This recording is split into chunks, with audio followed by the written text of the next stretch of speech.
आता प्रास्ताविक केलं की 8 मार्च कशासाठी साजरा केला जातो किंवा तो सर्वप्रथम कुठं साजरा केला।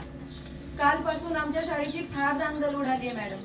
कालपासून आम्हाला 8 मार्च साजरी करायचा आहे। तो महिलांचा दिवस आहे। नवनवीन साड्या घालून आम्ही आलो, छान छान अलंकार घातली आणि का कोणास ठाऊक मला बेंदूर सणाचीच आठवण झाली। बघा ना, बेंदूर सणाला जसं आम्ही बैलाला सजवतो, त्याला अंघोळ घालतो, त्याला खाऊ पिऊ घालतो आणि त्याच्यावरती झूल पांघरतो आणि संपूर्ण गावामध्ये फेरी काढतो। फरक फक्त एवढाच आहे, आमची शाळेत मिरवणूक काढली। पण त्या बेंदूर सणाच्या बैलाचा आणि आमच्यात फारसा फरकच नाही मला असं वाटतं। कधी कधी असं वाटतं की आमच्यापेक्षा तोच नशीबवान आहे मॅडम, कारण की एका दिवसाची सुट्टी त्याच्या नशिबात असते, आमच्या नशिबात तेवढी सुट्टी नसते। तुमच्या सहित माझ्या सहित आता इथं उपस्थित बऱ्याच महिला असतील ज्या घरचं उरकून, कितीतरी महिला सकाळी 5:30 उरकून आले असतील का, तर मुलांचं उरकायचं आणि पुन्हा मला शाळेमध्ये जायचंय। म्हणून मला असं वाटतं की त्यांच्यात आणि आमच्यात जास्त फरकच नाही, पण तुमच्यामध्ये इथं उपस्थित सगळ्या महिलांना सांगते, तुमच्यामध्ये प्रचंड ताकद आहे।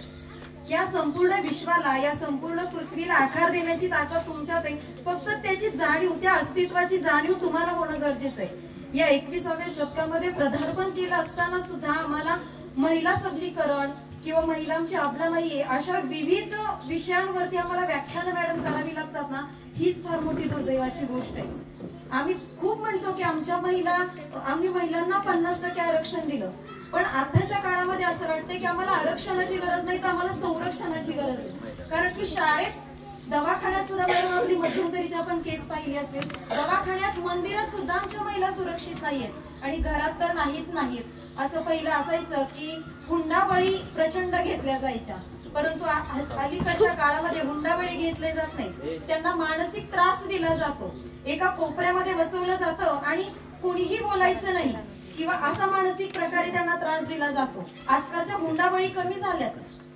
आज आपलंच गाव नाही, आता पूर्ण महाराष्ट्रामध्ये आजची स्त्री आपला नाही, आजची स्त्री स्वातंत्र्य आहे, आजची ही जनजननी आहे किंवा ती जगदंबेचं रूप आहे, म्हणून संपूर्ण गावामध्ये आम्ही दिंडोळा पिटवतो आणि दुसऱ्याच दिवशी एखाद्या वर्तमानात पत्रिका येते की हुंडाबळी घेतला तिचा म्हणून। मग कशासाठी आम्ही महिला सबलीकरण करायचं किंवा 8 मार्च कशासाठी साजरी करायचा?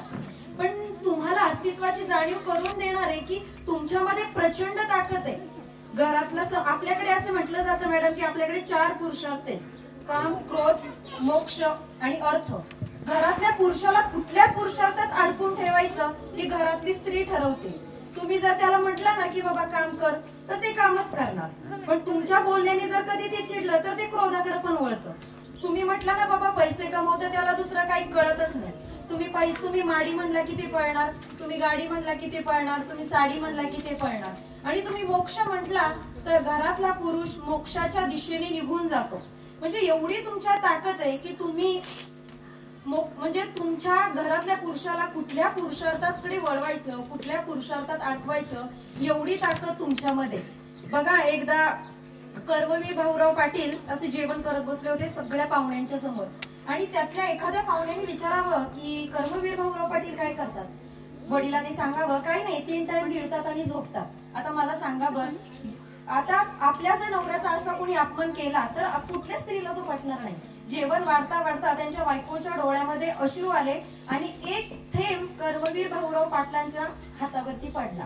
बायकोच्या डोळ्यातले अश्रू पाहिले, कर्मवीर भाऊराव पाटील उठले, बाहेर पडले आणि रयत शिक्षण संस्था उदयास आली। ही तुमच्या योग्य वेळी डोळ्यात आलेली अश्रूंची किंमत आहे। बघा, आपल्याला माहितीये की रामायण लिहिलं गेलं, रामायण लिहिलं गेलं आणि रामायण त्या म्हणजे त्यांनी सांगितलं की त्यांची बायको त्या दिवशी घरामध्ये नव्हती। त्यांनी सगळीकडे शोधलं, अरे बायको गेली कुठे? भर पाऊस पडत होता, बायको जाऊन कुठे गेली असेल, माहेरी गेली असेल।